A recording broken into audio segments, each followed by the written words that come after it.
எழுதின சுவிசேஷத்தை அலசி ஆராய்ந்து கொண்டே இயேசுவோடு நாமும் அவரின் பிரயாணத்தின் முடிவாக எருசலேமுக்கு வந்துட்டோம். ஒரு கழுதையின் மேல் சவாரி செய்தபடி இயேசு ஒலிவ மலையில் இருந்து இறங்கி நகருக்கு செல்லும் பொழுது ஏராளமான கூட்டம் வழியில் இருபுறமும் நின்று கர்த்தருடைய நாமத்தினாலே வருகிற ராஜா ஸ்தோத்திரிக்கப்பட்டவர்னு பாடினாங்க. அவங்களோட வஸ்திரங்களை அவர் போற வழியில விரித்தாங்க. ஆமா, எதுக்கு இந்த ராஜ மரியாதை? தேவன் தாமே வந்து தமது மக்களை ரட்சித்து இந்த உலகை ஆளுவார்னு இஸ்ரவேலின் முற்கால தீர்க்கதரிசிகள் வாக்குரைத்திருந்தாங்க. மற்ற தீர்க்கதரிசிகள் சமாதானத்தோடும் நீதியோடும் ஆளும் ஒரு ராஜா எருசலேமுக்குள் சவாரி வருவார் என்றும் சொல்லி இருந்தாங்க. ஓஹோ, அப்போ இயேசு அவரே ராஜா என்ற நம்பிக்கையை செயல்படுத்தும் விதமா அவர் வந்தது எல்லாருக்கும் சந்தோஷமா இருந்திருக்கும்ல. ஒரு சில பேரை தவிர அவங்களோட முக்கியத்துவம் குறைந்து விடும்னு மத தலைவர்கள் இயேசுவை பார்த்து பயந்ததால அவங்க சந்தோஷமா இல்ல. ஆனா இன்னும் குறிப்பா சொல்லணும்னா இயேசுவே வேதனையோடு தான் இருந்தார். அவர் சவாரி செய்யும் போதே கண்ணீர் விட்டு அழுதார். அப்படியா? எதுக்குன்னா இயேசு என்ன நடக்க போகிறது என்பதை அறிந்திருந்தார். இஸ்ரவேலின் ராஜாவாக அவரை ஏற்றுக்கொள்ள மாட்டாங்கன்னு அவருக்கு நல்லா தெரியும். ஏழைகளை புறக்கணிப்பதும் ரோமானிய ஒடுக்குமுறைக்கு எதிராக கிளர்ச்சிகளை தூண்டுவதும் இஸ்ரவேலை மரணத்தை நோக்கிய அழிவின் பாதைக்கு கொண்டு போகும்னு அவர் அறிந்திருந்தார். அது அவர் உள்ளத்தை உடைத்தது, அவரை மிகவும் கோபப்படுத்தியது.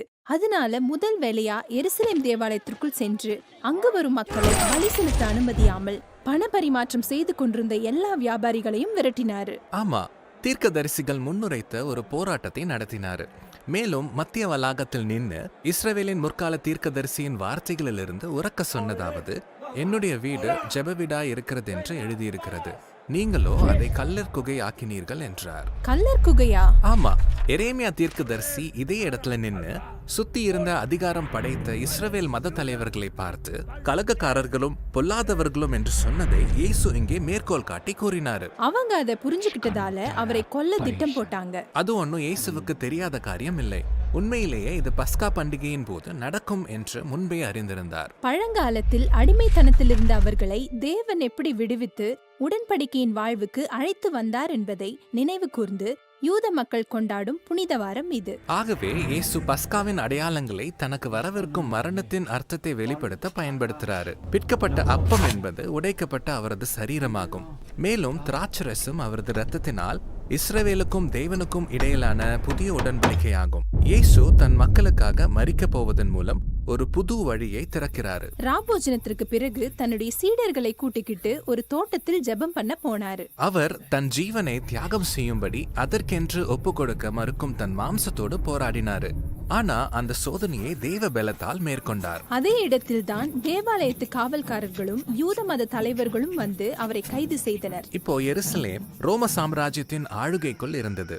அதனால பொந்தியு பிலாத்து என்ற பெயருள்ள ரோம சாம்ராஜ்யத்தின் ஆளுநரின் அனுமதி இல்லாம தேவாலய தலைவர்களால இயேசுவுக்கு தண்டனை கொடுக்க முடியாது. அதுக்காக ரோம சாம்ராஜ்யத்துக்கு எதிரான யூதர்களின் புரட்சிக்கு தன்னை ஒரு ராஜாவென்று இயேசு சொன்னதாக ஒரு பொய்யான வழக்கு ஒன்றை ஜோடித்தாங்க. பிலாத்து இயேசுவை பார்த்து, நீ யூதருடைய ராஜாவா என்று கேட்டான். அதற்கு இயேசு, நீ சொல்லுகிறபடிதான் என்றார். பிலாத்து இயேசுவினிடத்தில் மரணத்துக்கு ஏதுவான குற்றம் ஒன்றையும் காணவில்லை. ஆனா எல்லா தலைவர்களும் அவர் ஒரு ஆபத்தான நபர்னு வலியுறுத்தி கொண்டே இருந்தாங்க. கடைசியா பேச்சுவார்த்தையில ஒரு சமரசத்துக்கு வந்தாங்க. அது என்னன்னா, பிலாத்து இயேசுவுக்கு பதிலாக பரபாஸ் என்கிற கொலைக்காரனை விடுவிக்க வேண்டும் என்று.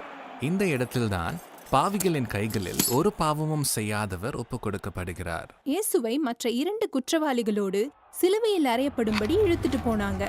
ஜனங்க அவரை கேலி செய்யும் விதமாக, நீ யூதரின் ராஜாவானால் எங்களையும் உன்னையும் ரட்சித்துக்கொள் என்று பரியாசம் பண்ணினாங்க. ஆனா இயேசு தன்னுடைய எதிரிகளையும் கடைசி வரை நேசித்ததால தன்னோடு மரிக்க போகும் குற்றவாளி ஒருவனுக்கு ரட்சிப்பின் நம்பிக்கையை அந்த சமயத்திலும் கொடுத்தாரு. அதோடு அவரை கொலை செய்ய போகிறவர்களுக்காகவும் நிந்தித்தவர்களுக்காகவும், பிதாவே இவர்களுக்கு மன்னியும், தாங்கள் செய்கிறது இன்னதென்று அறியாதிருக்கிறார்களே என்று வேண்டினாரு. அப்போ ஒரு பாவமும் அறியாதவர் பாவிகளுக்காக மரித்ததால வானம் இருண்டது.